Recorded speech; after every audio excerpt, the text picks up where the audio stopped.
Hello everyone, welcome back to my channel. My name is Zach, and in this video we're looking at Ecomi VeVe stuff as per usual. We're getting back into the flow of making VeVe videos, hence why you'll have seen a few videos already posted today. We're looking at Hello K's video with Rhys talking about many different things.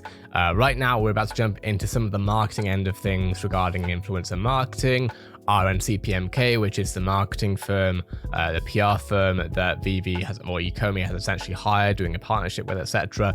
So let's get into it and let's see what Rhys has to say about stuff. We saw kind of near the start, we had quite a lot of influencer marketing picking up Ecomi. So we had BitBoy, I believe he did a sponsored video. And then we had some other ones like R&Cpmk, and then also Logan Paul kind of dropped Ecomi as well because he was kind of invested into it quite early on. So will we see more of this later on? Or is this going to be something that's more managed by Roger and Cohen? Yeah, absolutely. We'll see more of it. Probably from here, to be honest. It's not something we're like, in 3 months' time. Now, Logan just happened to pick it up. It wasn't because he didn't say it was sponsored. He just mentioned it, so I assumed he just picked it up. Yeah, I think he actually has a connection to Jeremy Padua, who Pokemon guy. Yeah, Pokemon guy. K really just said Pokemon guy. I want to hear that again. All love to K. I'm not insulting or anything. That's just funny. Pokemon guy. Pokemon guy. I love that. That's Iran, who massive toy guy, and he, Dan and David, or they've formed a relationship. So I think I've seen him post on Twitter that that's how Logan came to being aware of it.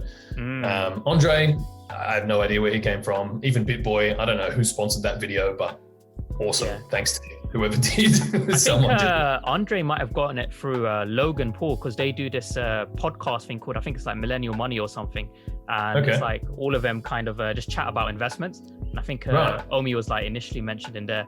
Not 100% sure, but I did hear about initially through that. Yeah. So it could have come from that. Yeah. So I mean, obviously, influencer marketing is where it's at these days. Or at least to reach new audiences. And it seems that everybody's on TikTok these days. Which can I also just say, and I see why Rhys says it, because everything's contextual, sort of trying to keep the flow of the conversation going. It's not easy when you're doing a podcast like this. One thing is, though, is that I also know that some people, not everyone, but there are different demographics who watch this channel, right? And I try to tailor and explain things to everyone as well as possible, really. I might not do a great job of it sometimes, but I do try. Now, when Rhys is talking about influencer marketing, that itself, having myself come from marketing, the marketing industry, mainly digital marketing, because I'm still quite young, in my early 20s at least, and I follow digital marketing groups. Like I'm part of digital marketing groups, I should say. I'm also in a digital marketing sort of Twitter circle, if you know what I mean, and all that stuff. And I see some people, when influencer marketing is spoken about, some people scoffing at it, like influencer marketing, like it's an Instagram thing or what. Influencer marketing, just for those who aren't aware, I guess, it's been around since the beginning of freaking time. Now, clearly Instagram hasn't been around since the beginning of time, but Instagram isn't influencer marketing.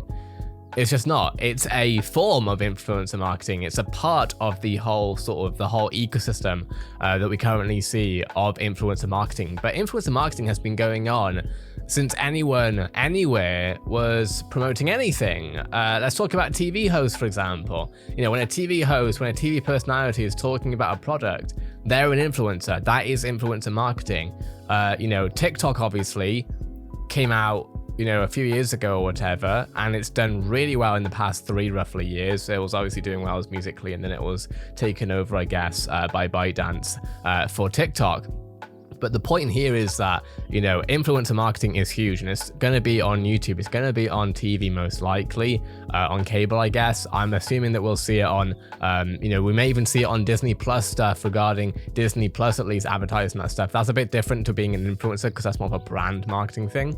But we're going to be seeing it in lots of different places, and TikTok is going to be a huge part of that. YouTube's going to be a huge part of it. Twitch, I think, is going to be a massive part of it that I think I really have not really heard much of, which I'm not surprised about, because most people in this space aren't gamers in that way, which I totally understand. But people, I don't think, quite myself, I think have a good grasp on it, not a complete grasp, but a good grasp on how much Twitch is going to affect this when we have, streamers with 10,000 people watching, 20,000, 100,000 people watching, using VeVe NFTs. That will literally drive interest up by a lot, because not only that, and I know this very well, when XQC or any sort of streamer on Twitch who has a large audience, if they post about, if they're showing off their NFT on Twitch, what will likely end up happening, especially if it's a viral moment, if it's a funny or a good moment, YouTube channels that have nothing to do with that streamer will end up reposting that streamer's clip, because there's a lot of money in that. And then over time, there's going to be a lot of earned media essentially sort of spreading out from one specific clip. And that is how a lot of this goes. So you can spend as much as you want on R&Cpmk, which is a great idea anyway. It's great that they're doing that. And I hope that we do see a lot more fruits of that over time, as I'm sure we will. But I do think that influencer marketing is something that I specifically haven't done a good enough job of explaining the intricacies and the depths of where that's going to take VeVe over time. We've definitely started, but we'll do that more over time. But I'm so bullish on TikTok, Twitch, Instagram, YouTube, Facebook. All of them, I think, are going to have a really strong stance with this. I don't have, because I don't want the Chinese government having what's on my phone. That's the for thing. Everybody else. With TikTok, people were actually saying if VeVe can somehow integrate into, kind of get their collectibles into TikTok in some way, that's just going to kind of raise awareness, tenfold, because having collectibles in your TikTok videos is so cool. Yeah. If I can get David Yu's hairline on my videos, yeah, we'll be fine. But yeah, look, it's definitely part of the rollout strategy. Now, Rogers and Cohen are more on the press and public relations side than they are the influencer marketing customer acquisition side. So that we'll use a separate company for that, and we'll release news whenever that time is right, as to kind of what's happening. But absolutely, that's the best way to disseminate information. Now, we're very blessed to have people like yourself in this community, and YouTube is popping up all the time. And truly though, like up until this moment, people. And this is the other thing. Well, actually, let me let Rhys finish this, but I have a really opinionated take on this. Always scream at me when marketing, but it just we haven't needed it, frankly, and for the last few months while we've been re-engineering the app, it would have been a waste of money and probably made everybody's experience worse to overload, the user base. And we've always known that the licenses we have. Okay, so that's where I'm going to leave. I'm going to let Rhys continue, but people have said to me and other Ecomi YouTubers who I've spoken with, right, about, your channel is going to grow from VeVe, especially when I put adverts in my videos. They're like, don't get greedy. Ecomi's going to make you famous. No, they effing aren't. No, they're not. No, they are not.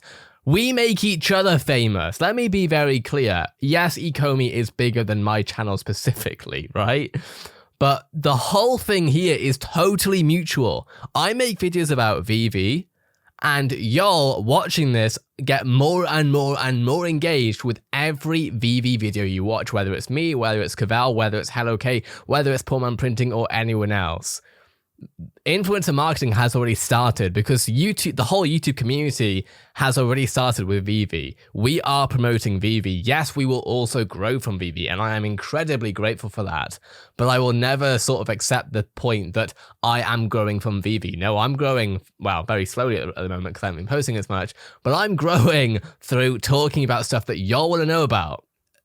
There's no taking from VeVe here. That said, just in general, from a less opinionated point of view, from a less polarizing point of view, we really do a lot with VeVe. The Reddit stuff is huge. The Twitter stuff, the Twitter VeVe fam is crazy. On Facebook, it's huge. All of us already talking about this has taken it to 340,000 users.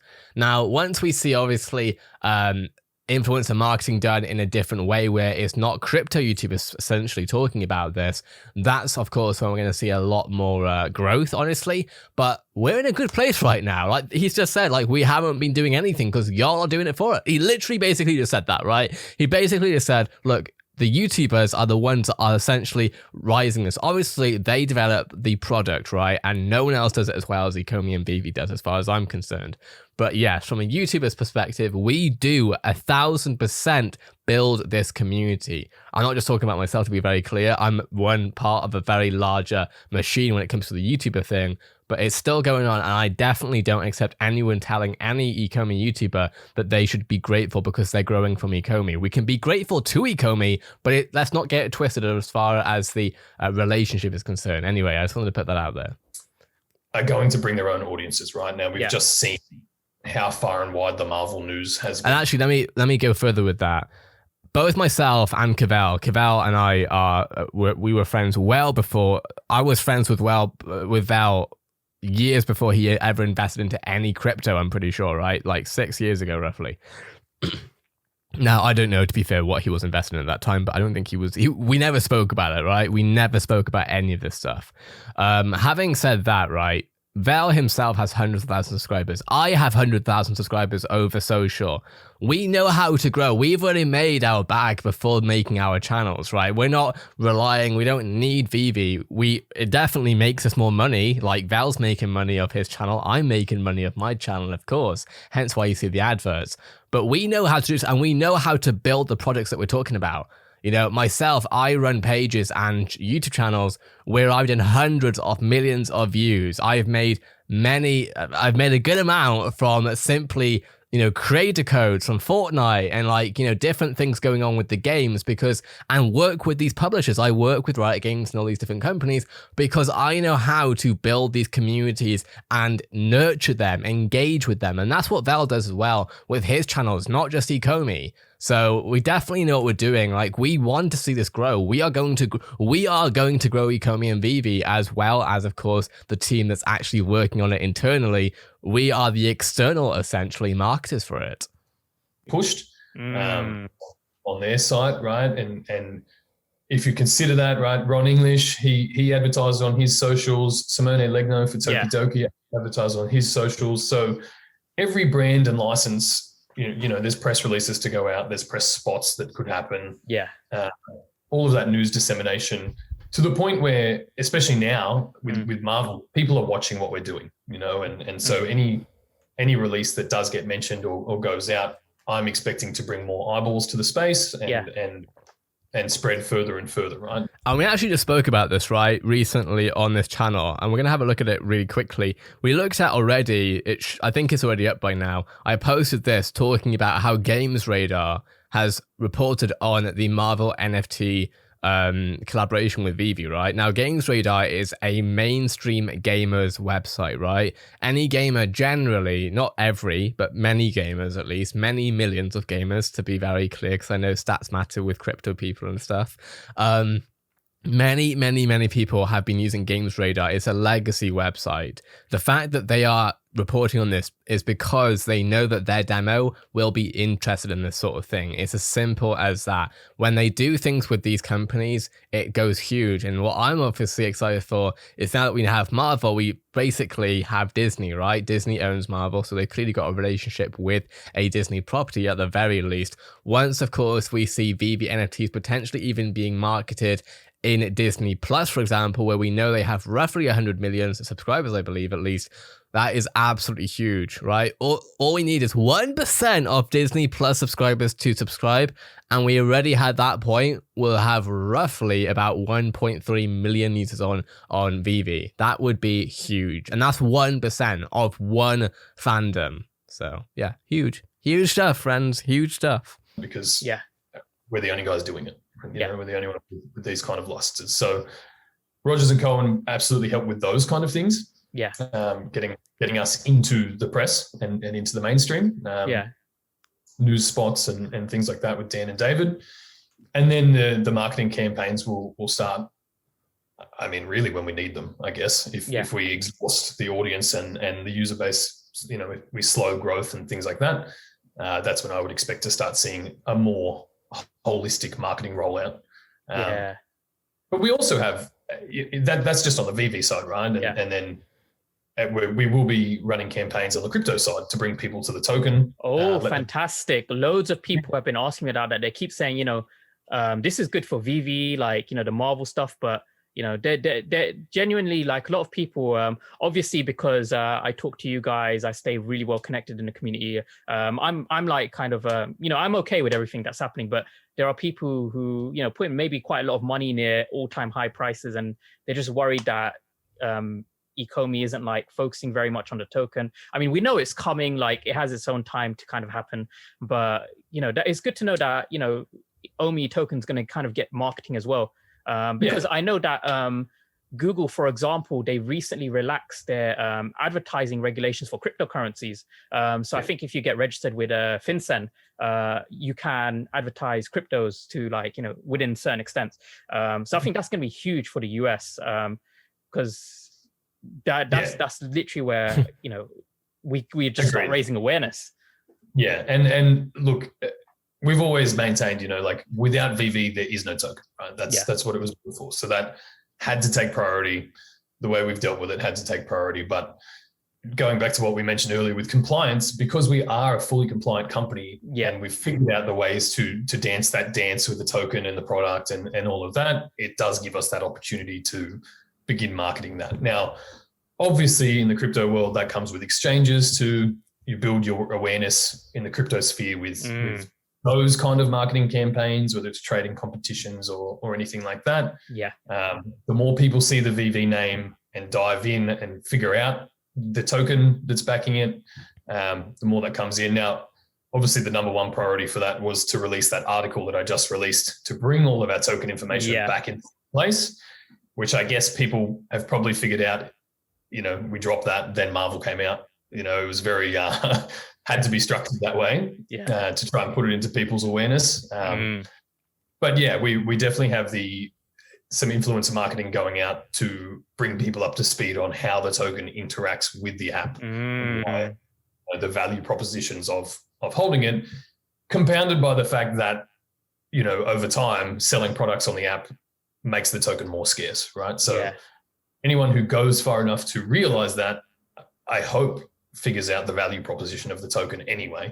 But yeah, and I said it in that article, but moving forward, as the VeVeverse builds out, as more people on board, and they can see that you can buy things in the market with the token, you'll wonder what that is, right? And go down that rabbit hole. We already have hundreds of thousands of people on our email lists now that we can start to walk down that path to educate them on the use of the token and what you can do with it. When accessories roll out in the store, a lot of those will be available to buy with the token. And eventually the MTL, you'll be able to cash in and out of gems. You'll be able to transact and cash in and out of OMI.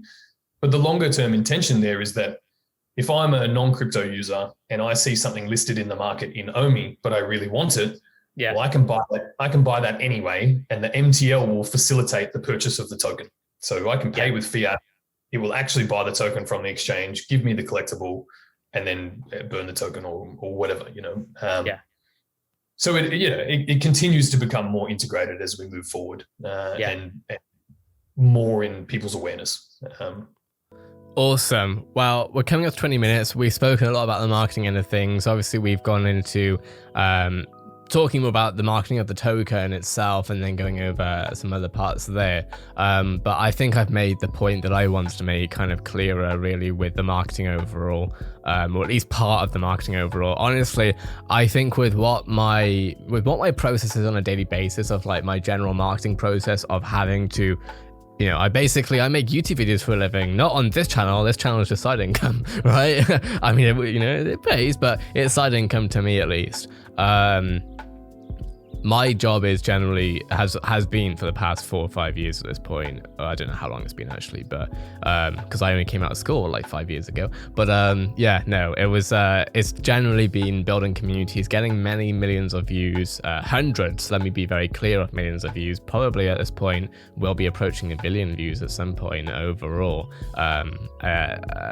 Just through organic understanding of algorithms and communities. So I do have my things to talk about about with marketing, and I haven't done that a lot recently, so I think we should start doing more of that. But with that being said, let me know what your thoughts are on everything I've spoken about here in the comments below. I really appreciate you watching this far in if you have. But with that being said, have a great day, everyone, and I'll see you in the next video.